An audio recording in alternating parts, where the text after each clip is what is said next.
시청자 여러분 안녕하십니까? 11월 18일 토요일 JCN 모닝뉴스입니다. 근래 들어 국무총리를 비롯해 중앙정부 핵심 관료들의 울산 방문이 잇따르고 있습니다. 이전에 없던 핵심 고위 관료들의 이딴 방문으로 울산이 이제 더 이상 중앙의 변방이 아닌 정치와 산업경제의 중심지로 부상하고 있음을 실감나게 합니다. 전우수 기자가 보도합니다.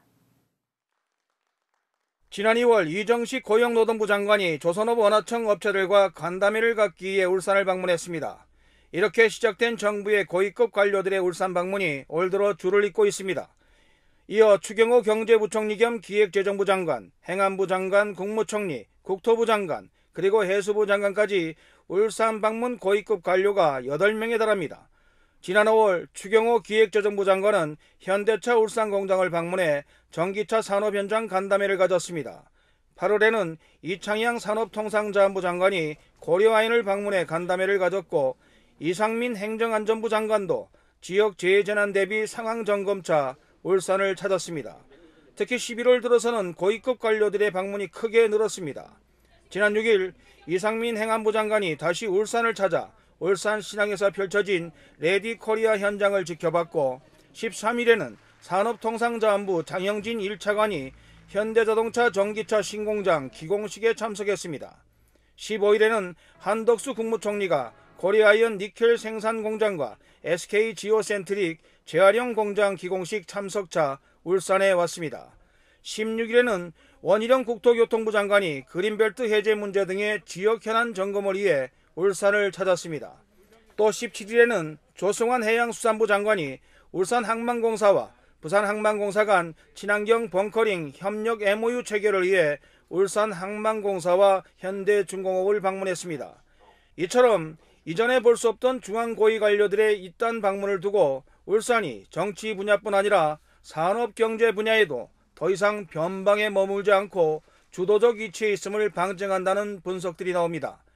이 같은 방문 러시는 울산시장과 울산 출신 국회의원들이 지역 발전을 위한 상호 공감대가 형성되면서 울산 방문을 요청하고 설득하는 등의 적극적 행보의 결과물이라는 데 이견이 없습니다. 울산 지역에 대한 현실적인 문제들을 직접 경청을 하시면서 풀어줘야 울산이 나아갈 수가 있습니다. 그런 차원에서 울산의 여러 관계 부처 장관님들 좀 매실라고 노력을 하고 있고 아직 울산은 배가 고픕니다. 일을 좀 해야 됩니다.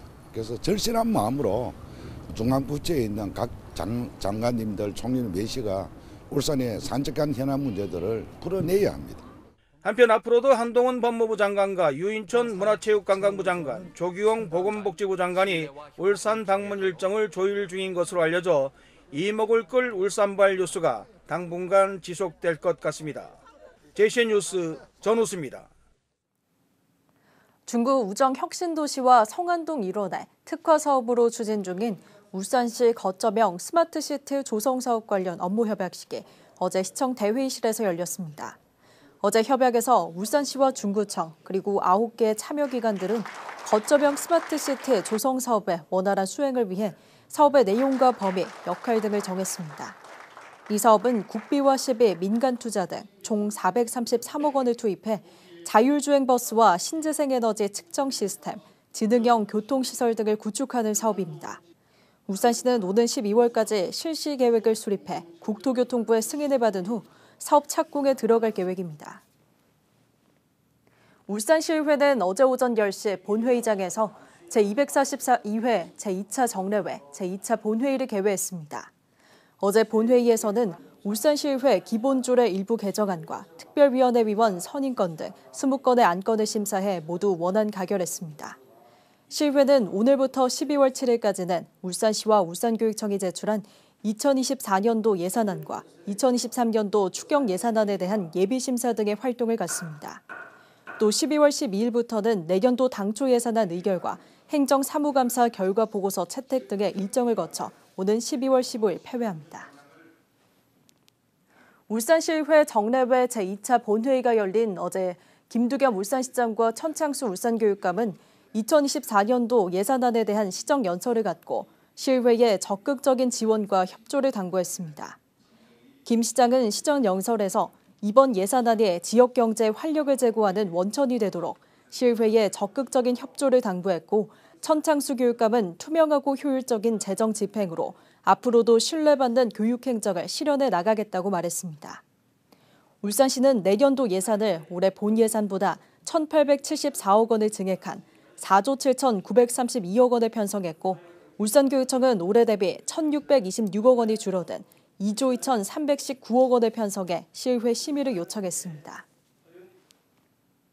울산시의회는 어제 시설공단 이사장 인사청문 특별위원회 1차 회의를 갖고 김종섭 의원을 위원장으로 모두 5명의 특위위원을 선임했습니다. 실제 임용 후보자가 출석하는 2차 인사청문회는 오는 23일 오전 10시에 열리며 임용 후보자 인사청문 결과보고서 채택은 27일로 예정돼 있습니다. 울산시는 울산시설공단 이사장 후보자로 HD현대중공업 김규덕 전무를 내정해 전국 최초로 지역기업과 지자체 간의 인사교류로 주목을 끌고 있습니다.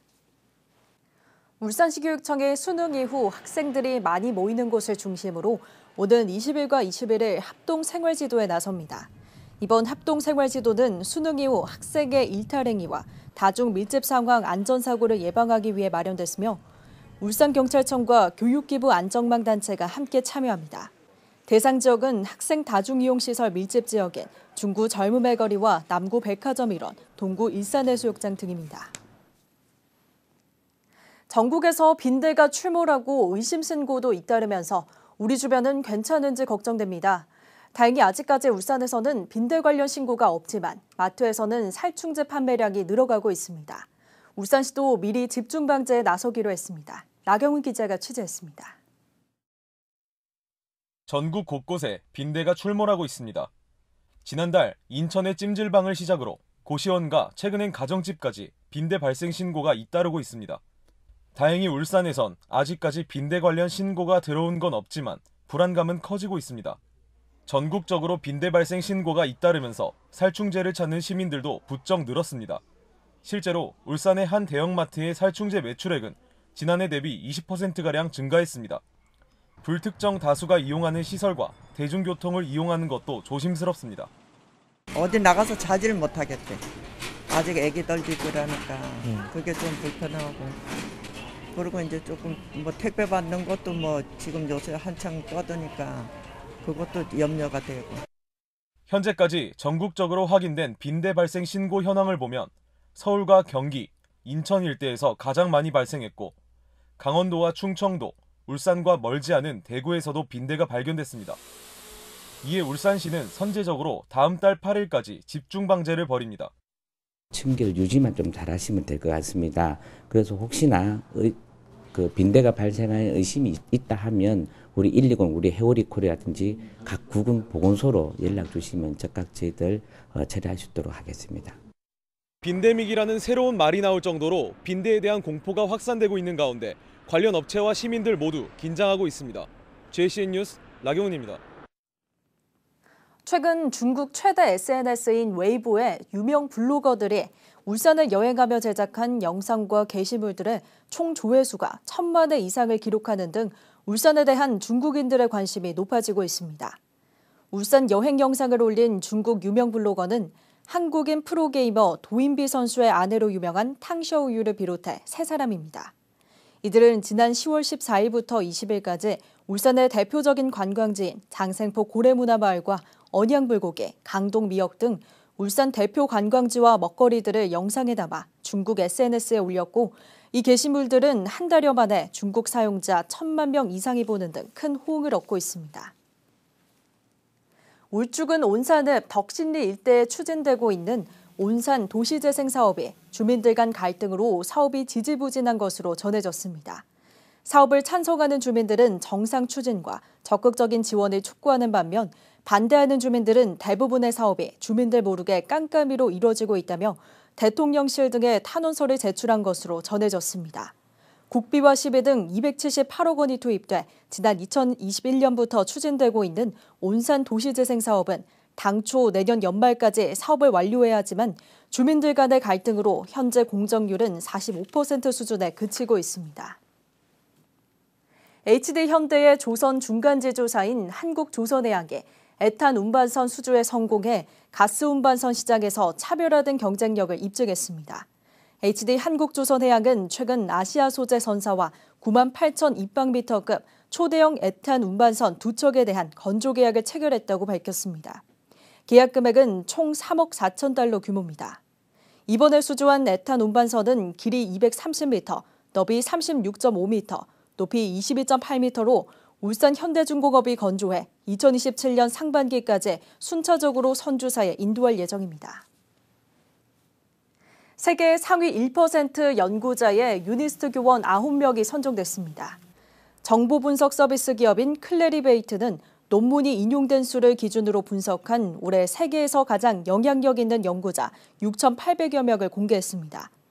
국내 대학과 연구기관 소속 연구자로는 모두 65명이 선정됐으며 이 가운데 유니스트 교원 9명이 포함돼 서울대에 이어 국내에서 두 번째로 많은 규모를 차지했습니다. 특히 선정된 유니스트 교원 중 로드니 로프 교수는 10년 연속, 조재필 교수는 8년 연속으로 영향력 있는 연구자에 선정됐습니다. 좀 살아나나 싶던 부동산 거래가 다시 위축되고 있습니다. 울산의 매매 거래 활발 지수도 크게 떨어졌는데요. 특히 주택 거래는 사려는 사람보다 팔려는 사람이 많아지면서 거래 절벽이란 얘기까지 나옵니다. 구현희 기자가 보도합니다.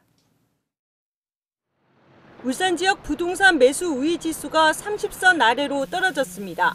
KB부동산의 11월 둘째 주 조사에서 울산 지역 부동산 매수 우위 지수는 27.4를 보였습니다. 2주 연속 30선 아래에 머문 겁니다. 매수 우위 지수가 100 아래로 떨어질수록 부동산을 사려는 사람보다 팔려는 사람이 많다는 걸 뜻합니다. 울산은 매매 거래 활발 지수도 크게 떨어졌습니다. 기준선인 100보다 낮아질수록 부동산 매매 거래가 한산하던 건데 이 지수가 한 달 만에 급격히 낮아졌습니다. 상승선을 그리던 울산의 아파트 매매 가격 지수도 9월 넷째 주를 기점으로 6주 연속 하락했습니다. 상대적으로 아파트 거래가 활발하던 지역조차 최근 들어 거래가 끊겼습니다. 지금은 일주일에 매매권 가지고는 일주일에 한두 통? 대출 금리나 이런 부담 때문에 집 살 생각을 안 하시는 것 같아요. 내년 후반까지도 안 가겠나 싶은 생각이 드는데요. 거래 절벽에 문을 닫는 공인중개사무소도 크게 늘었습니다. 올해 들어 울산에서만 196개 공인중개사무소가 폐업했습니다. 전문가들은 고금리 기조가 유지되면서 이 주택시장 관망세와 거래 절벽도 한동안 이어질 것으로 내다봤습니다. JCN 뉴스 구현입니다. HD 현대중공업과 현대미포조선이 올해도 김장김치 나눔으로 울산 동구 지역 어려운 이웃들의 겨울닭이 돕기에 나섰습니다. HD 현대중공업과 현대미포조선 그리고 HD 현대 1% 나눔재단은 어제 동구 현대백화점 현대광장에서 2023년 사랑의 김장 나눔 행사를 개최했습니다. 이들 회사와 재단이 마련한 김장김치는 3,400통 분량으로 울산 동구 지역 기초생활수급 2,600여 세대와 사회복지시설 44개소 등에 전달됩니다. HD 현대중공업은 지난 1991년 전국 최초로 김장 행사를 시작한 이후 매년 말 사랑의 김장 담그기 행사를 벌여오고 있습니다. 농협중앙회 울산본부도 어제 울산 농수산물유통센터에서 사랑의 김장 담그기 나눔 행사를 개최했습니다. 지난 2001년부터 올해로 23년째 실시되고 있는 사랑의 김장 담그기 나눔 행사는 울산 지역 농업인들이 재배한 우수한 농산물을 사용해 김장을 하고 만들어진 김치를 지역 내 사회복지시설에 전달하는 행사입니다. 어제 담근 김장김치는 10kg짜리 800왁스로 지역 내 12개 복지시설에 전달됩니다. 울산 북구청 직원들이 자신들이 모으고 있는 희망날의 성금으로 위기가구의 의료비와 생계비를 지원합니다. 북구청 직원들은 의료비 부담을 겪고 있는 4인 가구와 구강암 이후 영양 불균형으로 어려운 1인 가구 등 2가구에 410만 원을 지원하기로 하고 울산 사회복지 공동모금회에 지정 기탁했습니다. 북구청 직원들은 지난 2013년부터 희망날의 성금을 모아 그동안 총 146가구에 2억 2,060만 원을 지원하는 등 이웃돕기 활동을 펴오고 있습니다. 울산지방중소벤처기업청은 지역 주력산업 분야 생태계를 주도할 초광역권 선도기업을 모집한다고 밝혔습니다. 초광역권 선도기업은 혁신성과 성장성이 높고 지역경제 기여도가 우수하며 기술 협력과 제품 생산, 공급, 판매 등 핵심 역할을 수행하는 지역 중소기업을 말합니다. 신청 대상은 지난해 비수도권 14개 시도가 선정한 지역 혁신 선도기업 100개사이며 이 가운데 신청기업을 대상으로 기업 간 협업 역량이 우수한 20개사 이내를 초강력권 선도기업으로 선정할 예정입니다. JCN 모닝뉴스를 마칩니다. 함께해 주신 여러분 고맙습니다.